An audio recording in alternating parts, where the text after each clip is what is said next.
एक बूढ़ा किसान रामलाल हल लेकर खेत की ओर जाता है। उसका बेटा अर्जुन मोबाइल पर व्यस्त है। अर्जुन बेटा, आज जल्दी चल खेत में, बुआई का वक्त निकल जाएगा। बाबा, आप हर बार यही कहते हो। अब खेती में कुछ नहीं बचा। मैं शहर जाकर नौकरी करूंगा। बेटा, ये खेत ही तो हमारे पेट का सहारा है। इन्हें छोड़कर तू कहाँ जाएगा? बाबा, गांव में ना इंटरनेट है ना कोई काम है। शहर में जिंदगी है, पैसे हैं, सपने हैं। रामलाल अकेले खेत में आकर काम करने लगता है। धूप तेज पड्डी डीएच रही थी, पर वह बिना थके मेहनत कर रहा था। अर्जुन दूर से खड़ी डेग ये सब देख रहा था।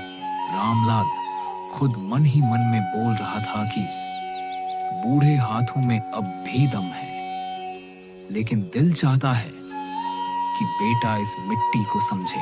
शाम के समय अर्जुन गांव के पक्के रास्ते पर टहल रहा था। अचानक गांव का बूढ़ा पंडित आता दिखाई दिया और पंडित अर्जुन से बोला, बेटा अर्जुन, तेरे बाबा तो दिन रात खेत में लगे रहते हैं, पर तू काहे नहीं जाता?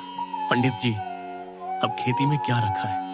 खेत में कुछ कमाई नहीं होती है। जब रामलाल तेरी उम्र में था तब भी यही खेत थे और उन्हीं खेतों ने तुझे पाला है। ये भूलना मत कि जो शहरों में जो रोटी बनती है बेगांवों के खेतों में उगने वाले अनाज से बनती है। एक दिन रामलाल खेत में काम करते हुए बेहोश हो गया और नीचे गिर गया। अर्जुन दौड़ कर आता है और रामलाल को घर लेकर आ जाता है। डॉक्टर कहता है ज्यादा मेहनत की वजह से कमजोरी है, अब इन्हें आराम चाहिए। काम मत करने देना कुछ दिन।